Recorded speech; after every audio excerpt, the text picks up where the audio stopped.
We can seat you by the kitchen instead. It's quieter there, they told her. You can as well ask my wife to leave. Harvey's voice cut through the luxury dining room like a blade, just as the room fell silent. Welcome, story lovers. Where are you tuning in from today? Drop your city in the comments, and if the story touches you, make sure you are subscribed, because tomorrow I have saved something extra special for you. In today's story, a brilliant brown-skinned professor walks into a child's birthday dinner and walks straight into humiliation. Her name is on the guest list. Her table is reserved. But within minutes, she's erased. 5 minutes later, a limited edition Tesla pulls up outside the restaurant. And what happens next shatters every illusion of who really owns power in that room. Dr. Viola Mays traced her finger along the cream-colored invitation lying on her marble countertop, its gold lettering shimmering under the morning sun like it carried secrets. This wasn't her usual correspondence, no academic symposiums or research presentations. This was different, social, gilded in the way only Chicago's elite dared to be. The invitation was for 7-year-old Emma Blackwood's birthday celebration, daughter of Margaret and Thomas Blackwood, real estate moguls and business associates of Harvey, her husband. The venue? Chateau Noir, the city's most exclusive dining establishment, where reservations commanded months-long waiting lists and menus spoke in whispers of prestige rather than prices. Harvey had mentioned it over their usual Tuesday dinner. The Blackwoods invited us both, he'd said, cutting into his grilled salmon. I confirmed our attendance. Viola had paused mid-bite. Both of us.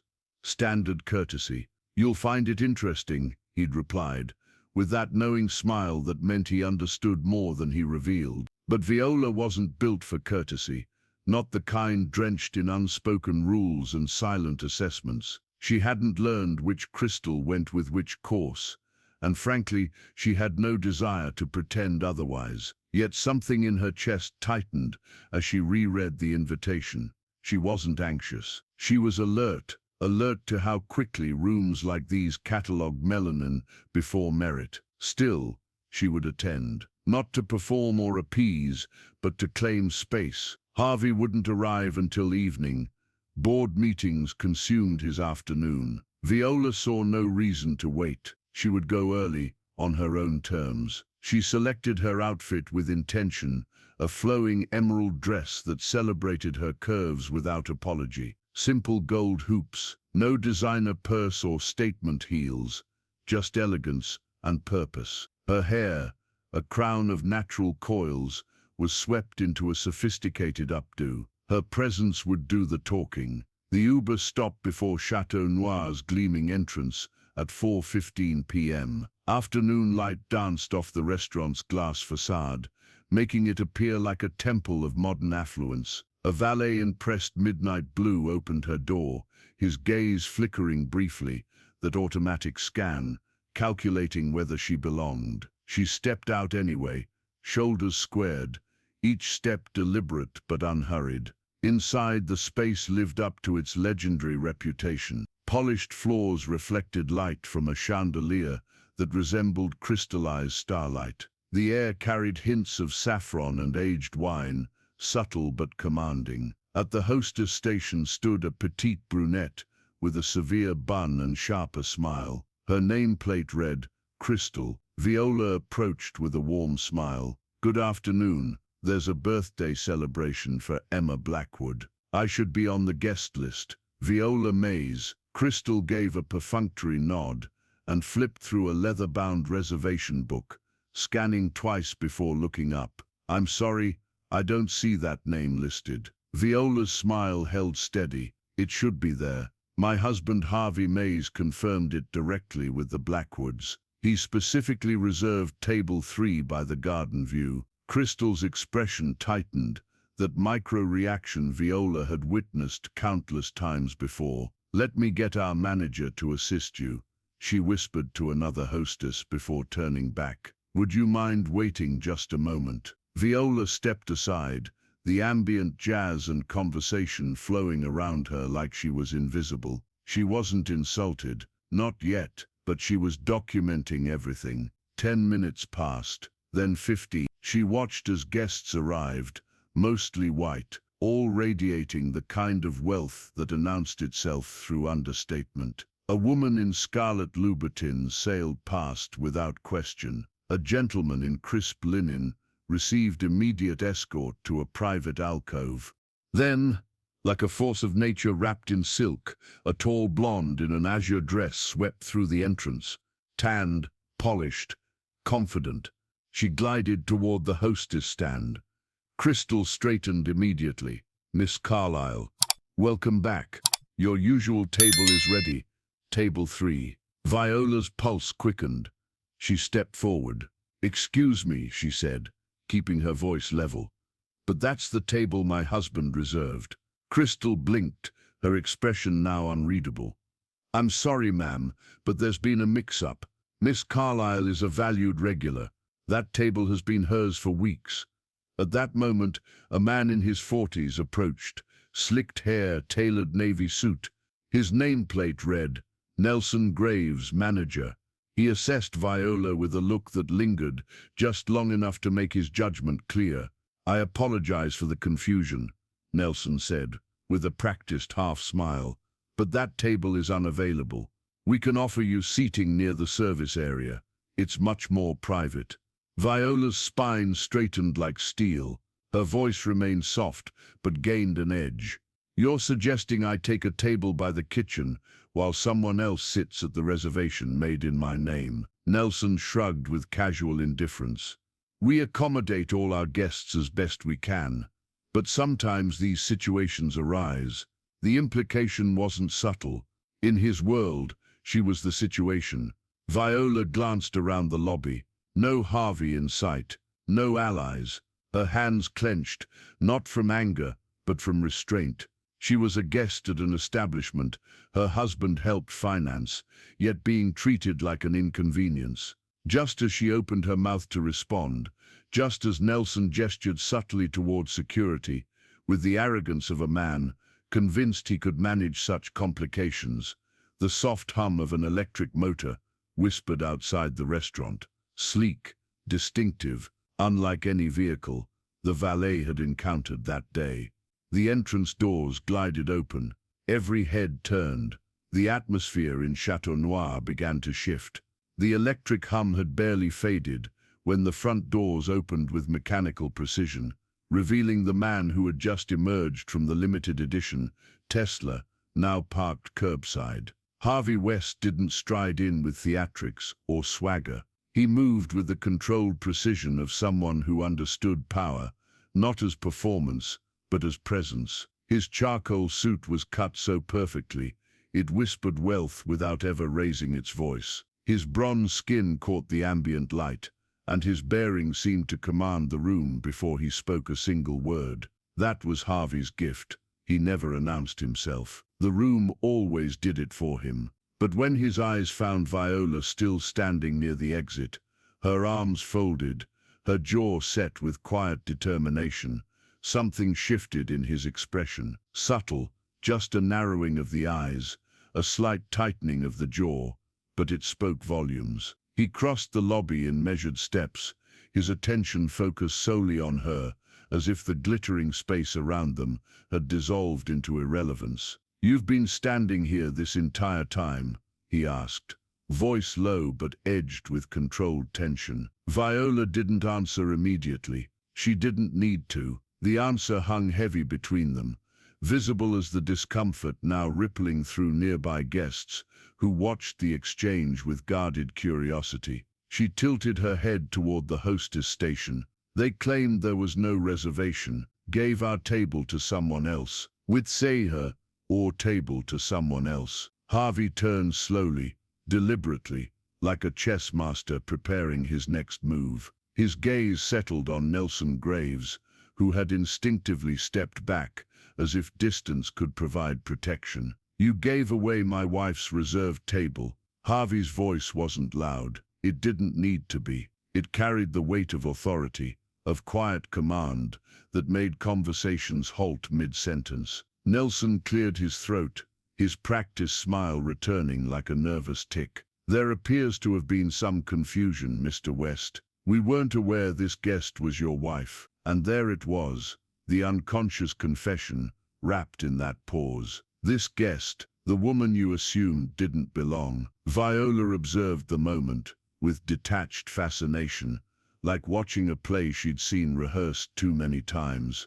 The difference now was the stakes. Most people in this room knew Harvey as a successful investor. Yes, what they failed to grasp was that he held a quiet 62% majority stake in Chateau Noir. He'd remained deliberately invisible in operations, precisely to witness how people behaved when they thought no one was watching. "You weren't aware this was my wife," Harvey repeated, as if testing the absurdity on his tongue. "Tell me, if she hadn't been my wife, would her reservation have mysteriously reappeared?" Nelson's mouth opened, then closed. Crystal, the hostess, studied her hands intently. Nearby guests shifted uncomfortably, unsure whether they were witnessing social awkwardness or something far more significant. "It was simply miscommunication," Nelson offered, trying to salvage authority that had already evaporated. "We had a last-minute request from a valued patron." "Which patron?" Harvey asked. He already knew, but the question was a scalpel. Nelson hesitated. "Miss Carlyle, Hattie Carlyle." "Ah," Viola said quietly. "The same woman who's spoken at 4 diversity panels this year, yet looked right through me like I was invisible." Harvey's expression didn't change, but he stepped closer to Nelson, who automatically moved backward. "You gave away my wife's confirmed reservation to a woman who arrived without one, simply because she matched your definition of appropriate clientele." Harvey's voice had gained a razor's edge. "Then you offered my wife a table by the kitchen, as if she should be grateful for the accommodation." The silence that followed was oppressive. Even the pianist had softened his melody to something barely audible.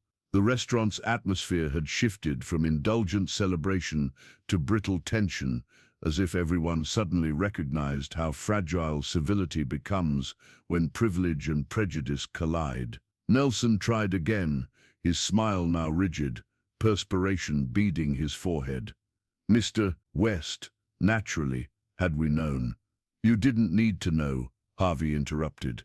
"You only needed to honor the reservation, respect the guest, acknowledge the human being standing before you." Then, for the first time since his arrival, Harvey addressed the room. He didn't raise his voice or make grand gestures, but somehow everyone leaned in. "This is precisely why I remained behind the scenes," he said, "to observe how this establishment truly operates. I've heard whispers, seen patterns, but today you provided proof. You decided my wife didn't belong because she didn't arrive draped in European labels or dripping with entitled arrogance. You made an assumption and buried her identity beneath your bias." Hattie Carlyle, now seated at table 3 with a champagne flute in hand, lifted her chin with a smirk that barely concealed her discomfort. "This seems rather dramatic," she said loudly enough to be heard, forcing a laugh. "Surely we can handle this like civilized adults." Harvey didn't acknowledge her. His focus remained on Nelson, who looked like he was dissolving under scrutiny. "My name," Harvey said evenly, "is Harvey Sidney West. I am the majority shareholder of this establishment, and the woman you attempted to diminish is not only my wife, she is Dr. Viola Mays, tenured professor at Northwestern University, published researcher, and the only person in this room who doesn't need to prove she deserves to be here." With that, he turned to Viola and extended his hand, not from chivalry, but from solidarity. She took it slowly, deliberately. Nelson stammered something behind them, but the moment had passed. The damage was complete. As they walked together toward the center of the room, toward the very table that had been stolen from her, Viola didn't smile, she didn't glare. She simply moved with the dignity that no amount of bias could diminish. First impressions had lied, but now the truth was beginning to resonate, and no one in that room would forget its sound. The gentle clink of crystal and the soft murmur of jazz resumed as Harvey and Viola crossed the dining floor, but it was merely surface pretense. Beneath the sounds, every eye in the restaurant tracked their movement. The velvet tension that had engulfed Chateau Noir in the wake of Harvey's revelation hadn't lifted. It had only transformed into the silence of restraint, of whispered judgments and sideways glances, of people pretending to sip wine while their attention followed the couple like searchlights. Table 3, Viola's table, sat by the garden window, exactly as promised in the reservation. The glass framed the restaurant's ivy-covered courtyard like artwork, serene and curated, but nothing about this moment felt peaceful. At the table, Hattie Carlyle remained seated like royalty, refusing to abandon her throne. She didn't stand, she didn't even flinch. She simply crossed her legs, swirling her wine as though the room still belonged to her. Harvey stopped just short of the table, his hand never leaving Viola's. "Miss Carlyle," he said coolly, "I believe you're occupying the wrong seat." Hattie looked up slowly, her smirk intact, but her voice now tinged with calculated innocence. "Oh, I had no idea this table was such a source of conflict. I assumed it was available seating." She paused to sip her wine, then added, "But if it means so much to her, to her." Viola interjected sharply, "This was about principle, but to you, it's always been about convenience wrapped in entitlement." Her voice didn't waver. It sliced through the porcelain politeness Hattie wore like armor. Several guests at nearby tables physically recoiled. An elderly gentleman in a silk ascot turned completely in his chair to observe. A younger couple near the bar exchanged startled glances. Hattie released a breathy laugh and rose slowly as if standing was her generous gift to the room. "Well," she said, smoothing her dress as though it had been contaminated by proximity, "I suppose we're all discovering our proper place today, aren't we?" Harvey didn't respond. He simply stepped aside, holding the chair for Viola, who seated herself without a word. Nelson had reappeared by then, hovering nervously beside a marble column, his composure bleeding away through his pressed cuffs. "Mr. West," he said tentatively. "If I might, you might not," Harvey replied without looking at him. "Not here, not now." Nelson recoiled as if physically struck, swallowing whatever apology he'd prepared. Instead, he turned toward the bar, signaling the head waiter with desperate gestures. The room, though attempting to resume normalcy, couldn't escape the gravitational pull of confrontation. Conversations now carried a stilted quality. Laughter sounded manufactured. Waiters moved like ghosts, present but uncertain. Viola, seated in her rightful place, surveyed the space with clinical precision. She had spent a career mastering the art of appearing unaffected in rooms designed to exclude her. She understood what it meant to maintain perfect posture while people questioned her right to exist in spaces they'd already claimed. But this was different. This wasn't a university conference or publishing event. This was a room full of people who believed money licensed them to erase her existence. And now they were forced to sit with the discomfort of her presence. Harvey remained standing behind her chair, posture straight, arms loosely folded, watching as Nelson approached once more, this time flanked by two security guards in discreet black suits. The sight of them stirred murmurs from the corners of the room.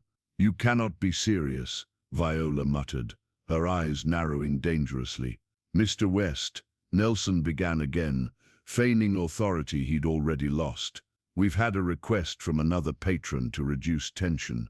Perhaps it would be best if we relocated Dr. Mays to another section of the restaurant." "Stop right there," Harvey interrupted. "Are you suggesting we move my wife because your guest is uncomfortable with her sitting at her own reserved table?" Nelson hesitated.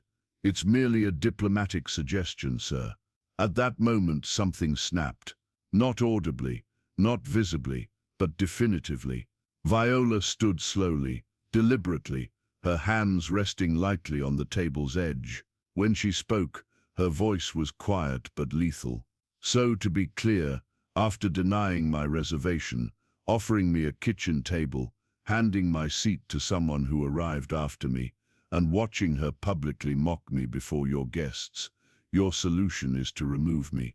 She looked at the security guards, then back at Nelson. You want them to escort me out, because I promise you, I've endured worse than this velvet-lined theater of false refinement. Her words echoed, cutting through the air, like smoke through silk. One of the guards shifted uncomfortably, clearly uncertain whose authority to follow. Nelson paled. Dr. Mays, please understand. No, Harvey said, stepping beside her. Now you understand. From this moment, you and I are no longer speaking as manager and investor. We're speaking as two men on opposite sides of a lawsuit. The word lawsuit seemed to reverberate off the crystal glasses, bouncing around the room with electric intensity. Several heads turned openly now. Someone at a nearby table dropped their silverware. Nelson stepped back completely, his face cycling between alarm and calculation. This isn't necessary. It became necessary the moment you tried to erase her, Harvey snapped. The moment your prejudice became policy. The moment this establishment decided that whiteness equals priority, and everything else deserves a seat by the kitchen. The silence returned, this time thick with guilt. No one reached for their drinks. No one spoke. Even Hattie, now seated 2 tables away, sat motionless, her jaw tight, her gaze averted. Viola breathed slowly, steadily, as if reclaiming every molecule of oxygen the room had tried to deny her. She didn't want to cry, not from weakness, but because this wasn't a moment for tears. This was a moment for accountability. She sat down again, this time not just in a chair, but in a position of absolute moral clarity. She didn't need anyone's apology. She needed justice. Harvey placed a gentle hand on her shoulder, not in comfort, but in alliance. Then he turned to Nelson, who appeared ready to disappear into the carpet. You have 1 hour, Harvey said. Clear your schedule. We're calling an emergency board meeting. He paused. And don't even consider tampering with the reservation records. We already have copies. With that, he sat beside his wife. Their presence had become a declaration in itself. The room exhaled slowly, collectively, but no one returned to normal, because everyone now understood this wasn't just about a table. It never was. This was about power and who decides who deserves to sit where. Outside Chateau Noir's grand facade, the late afternoon sun cast elongated shadows across the Valais area, transforming luxury vehicles into polished silhouettes beneath golden light. The air carried hints of jasmine from nearby planters and citrus from freshly opened champagne bottles within. The restaurant stood like a fortress of exclusivity, stone, glass, and calculated silence. No one inside realized that something was already shifting beyond those doors. The kind of shift that doesn't announce itself with fanfare or spectacle, but with precision, inevitability, and the quiet authority of innovation cloaked in luxury. That presence came in the form of a low, whispered hum as a Tesla Roadster, obsidian black and gleaming like a predator in sunlight, turned the corner and pulled into the private drop-off lane. No horns, no engine revs, just quiet, deliberate arrival. The way true power prefers to move. The valet stepped forward automatically, clipboard ready, but stopped short when he saw who emerged. Harvey West, in a navy 3-piece suit, bespoke and tailored to perfection, emerged from the driver's seat with calm that bordered on regal bearing. He didn't rush. He didn't scan the area like someone uncertain of his place. He simply adjusted his jacket sleeves, locked the car with a casual flick of his fingers, and strode forward, polished leather soles whispering against stone. The valet gave a respectful nod, nearly bowing. Harvey didn't acknowledge him. His focus was already trained on the entrance and what waited beyond. He'd received the text 25 minutes earlier. A single line from Viola. They gave my seat to someone else. I'm standing at the door. He didn't reply. He didn't need to. His presence was the reply. As Harvey crossed the threshold, the atmosphere inside shifted like a barometer before a storm. Conversations faltered. Glasses paused mid-clink. Staff members stilled, and a subtle current of unease cut through the air-conditioned calm. Harvey didn't make eye contact as he moved past the main bar, past the hostess station, where Crystal stood frozen, past Nelson, who had re-emerged from a hallway with color rising in his collar. He saw none of them. His gaze found only one thing: Viola, still seated at table 3, framed by the ivy-draped window behind her, chin high, face composed, dignity unbent. He reached her in less than 10 seconds, but the silence had stretched long before that. In those seconds, people whispered names, questions passed beneath breath, and speculation began drafting itself into reality. Harvey leaned in, placed his hand on Viola's shoulder, and pressed a kiss to the crown of her head. Not theatrical, not performative, but deliberate. She reached up to touch his wrist in response, her fingers lingering. The room watched, breathless.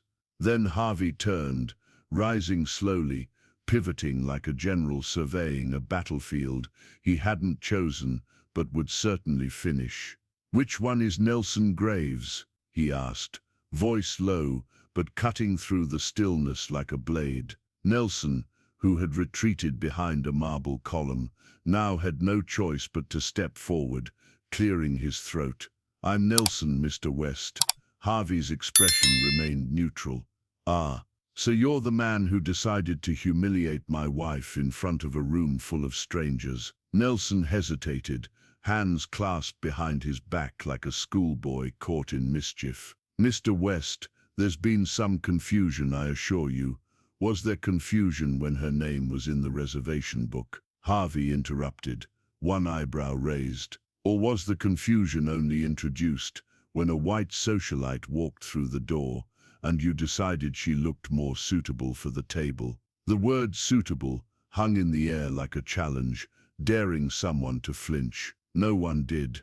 Nelson tried to speak, then swallowed hard. "I didn't realize she was your wife," he said finally, weakly. "You didn't need to realize anything," Harvey said, voice rising now, not in volume, but in resonance. "All you needed to do was honor the reservation, respect the patron, and not judge a woman based on the absence of European designers or status symbols." The silence was now not just uncomfortable, but suffocating. People were perspiring in their suits. Hattie Carlyle, seated one table away, had gone deathly still, her rosé untouched. She looked away as Harvey's gaze swept over her.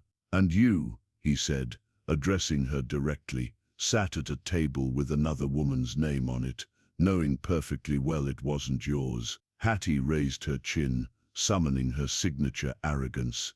"I didn't know the specifics. The staff seated me." "The staff follows the room's energy," Harvey shot back, "and that energy was set by your entitlement." He turned again to Nelson. "You haven't just embarrassed my wife. You've embarrassed my name, my investment, and this brand. You thought she was disposable because she entered with grace instead of arrogance. And now the only thing disposable is your authority." Nelson's mouth opened, then closed. A man beside him, possibly another manager, began to step forward, but Harvey raised one hand. "Stop. We're not moving past this as if it were a minor inconvenience. This was an act of public erasure, a choice to prioritize appearances over integrity." His voice dropped lower, like thunder about to strike. "But if you thought this was just social embarrassment, let me educate you." He pulled his phone from his pocket, tapped once, and held it up. "This," he said, turning the screen to show the reservation confirmation in bold black text, "is digital proof that Table 3 was booked under Viola Mays. Confirmed by your system, time-stamped, verified. You don't just owe her an apology, you owe her accountability." The statement didn't need amplification. It pulsed through the marble floors, reverberated in wine glasses, bounced off the ceiling. People didn't know whether to look away or lean closer. Hattie stood without a word and abandoned her table, trying to maintain dignity as she left. But everyone saw the tremor in her hands. Nelson stepped back slowly, nodding as if he'd suddenly remembered how to breathe. "We'll rectify this immediately." "Of course," he muttered. "No, Nelson," Harvey said, stepping closer. "I will rectify this. You, however, should prepare to explain to the board why this restaurant may not have a future under your leadership." With that, he turned, took his seat beside Viola, and finally exhaled. The Tesla might have arrived without fanfare, but its owner had left a crater in the room, a crater where silence had once been mistaken for weakness. The tension inside Chateau Noir didn't dissipate after Harvey claimed his seat. It thickened like a storm, refusing to break, clinging to walls, seeping into conversations, shadowing every silver fork lifted to trembling lips. Guests attempted to resume the rhythm of luxury, ordered second rounds of wine, murmured about business ventures and charity events, but none of it rang with conviction. They were witnessing something they rarely encountered: power dismantling politeness, a system cracking at its seams. Nelson Graves, the manager who once commanded the floor with smooth glances and curated charm, now looked like a man crossing broken glass barefoot. He lingered at the dining room's edge, pretending to take calls on his headset, eyes flickering to the corner where Harvey and Viola now sat. Table 3, reclaimed, redefined, radiating the kind of dignity no chandelier could replicate. Harvey didn't speak for several minutes. He simply sipped the still water before him, his hand resting casually on the table, while Viola sat poised beside him, her posture unwavering, her eyes calm but burning with something deeper. Not anger, something more surgical. Precision, memory, a quiet fury that remembered every breath Nelson had stolen from her dignity. Harvey set his glass down. "We need the reservation log," he said, without turning his head. Viola looked up. "You know they'll claim it was deleted or corrupted." He nodded. "That's why I ensured the IT department forwarded me all cloud syncs and internal modifications from this morning. The system auto-archives every 30 minutes. His voice didn't rise, but his words carved through tension like wire through silk. "I want to see exactly whose name got replaced, and when." Nelson approached then, tentative, pale. The smirk was gone, replaced with the quiver of a man who'd suddenly realized his position wasn't earned through merit, but inherited through proximity and arrogance. "Mr. West, I'm certain we can resolve this without escalation. As I mentioned earlier, this was an unfortunate oversight, not a reflection of our values." Harvey turned slowly. "What are your values, Nelson?" The manager blinked. "Sir, your values," Harvey repeated. "Are they documented somewhere in your employee manual, or are they just practiced through selective hospitality?" Nelson's mouth opened and closed like a broken hinge. "This isn't how we typically, but it is how you consistently operate." Viola cut in, her tone razor sharp. "This isn't the first complaint I've heard about Chateau Noir. I just never imagined I'd become one of them." Before Nelson could protest, Harvey reached into his jacket's inner pocket and withdrew a folded document. He opened it slowly, like he had all the time in the world. "This," he said, flattening it on the table, "is the auto-generated edit log for today's reservations. The original file showed table 3, Maze Viola, 4:15 p.m. That entry was modified at 4:02 p.m. and replaced with Carlyle, Hattie." Harvey looked up. "So tell me, Nelson, how did that happen?" Nelson stared at the paper like it was written in hieroglyphics. "I don't recall making that modification." "Of course not," Viola said, eyes locked on him, "because remembering would mean accepting responsibility." Nelson swallowed hard. "It's possible the hostess, Crystal, doesn't have administrative access," Harvey cut in. "Only management can override VIP reservations." the implications settled like ash on Nelson's lapels. The man was unraveling thread by thread, his posture shrinking beneath consequences he'd never imagined would find him. "Perhaps I misunderstood the instruction," Nelson said weakly, or thought the reservation was tentative. "There's a confirmation number," Harvey replied, tapping the paper. "Time-stamped, sent directly from your system to my assistant, forwarded to Viola." Viola leaned in slightly, her voice dropping to something soft but lethal.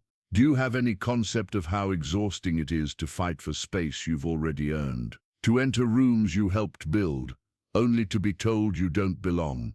Nelson didn't answer. He couldn't. His silence was confession enough. Across the room, the confrontation's ripple effect had grown legs. Patrons were discreetly pulling out phones, pretending to check emails while capturing photos. A woman whispered urgently to her husband, who nodded grimly. It was no longer private humiliation, it was public reckoning. And Chateau Noir, for all its curated excellence, was beginning to resemble a cracked mirror, refined but splintered beneath the surface. Harvey folded the reservation log and tucked it back into his jacket. Then, with calculated calm, he reached for his phone again and pressed a button. Moments later, the restaurant's assistant general manager, a nervous woman named Pearl Douglas, with wire-rimmed glasses, appeared beside their table. "Pearl," Harvey said smoothly, "please inform the board that I'm calling an emergency session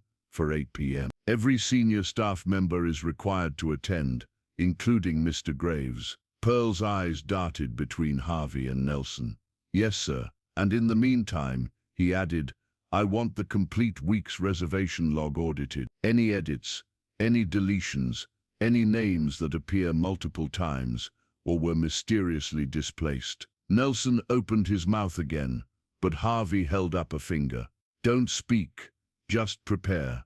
Nelson retreated like a man walking backward off a precipice. His exit was wordless, but no less dramatic than a courtroom scene. He'd entered the day, expecting to play host. Now he was a liability in his own establishment. As the manager disappeared behind a glass partition, Viola finally allowed herself to breathe. Not relief, not victory, but grounding. She glanced toward Harvey, who sat beside her, with one arm draped across the back of her chair, his expression unreadable. "You didn't have to come," she said. He turned his head. "You shouldn't have had to wait." And that was the difference. In a world that measured women like Viola in margins and conditions, Harvey didn't elevate her. He recognized her. Her worth wasn't up for debate. It was fact. And that table, it had never been about dining. It had been about place, about being seen, about being counted. And now the restaurant would count the cost of its oversight. A server approached then, young, visibly nervous, and set down 2 fresh glasses of wine without speaking. He didn't meet their eyes, but before turning away, he placed a folded napkin discreetly on the table's corner. Viola opened it slowly. Inside, written in careful script, were 4 words that said everything. "You weren't the first." Harvey read it over her shoulder. He didn't flinch. "Then it's time," he murmured, "to make sure you're the last." At precisely 8 p.m., while the final course was being served to the oblivious elite, still lingering in Chateau Noir's dining hall, a very different gathering was taking place. Behind a frosted glass door at the end of a narrow corridor marked "Staff Only," it led to the private boardroom, rarely used, always pristine, a space designed for power brokers to review quarterly numbers over espresso, not to face judgment. But tonight, judgment was the only item on the agenda. The room itself was coldly elegant, high-backed leather chairs encircling a polished obsidian table, a discreet projector embedded in the ceiling, and a built-in wine bar that no one dared approach. This wasn't a dinner meeting. It was a reckoning. Harvey sat at the table's head, hands clasped, posture relaxed in the way only men with absolute leverage could afford. Viola was absent, This wasn't her battle to fight anymore. It had already been fought. Now this was Harvey's war to finish. Across from him sat the board, 6 executives and stakeholders in tailored suits, some with silver hair, others too polished to be seasoned, but all fidgeting slightly under the weight of what they sensed approaching. Nelson Graves entered last. He moved like a man walking to his execution, clutching a leather portfolio he hadn't opened all evening. His seat remained conspicuously unassigned, a subtle power play from Harvey, who let the omission hang in the air like a dare.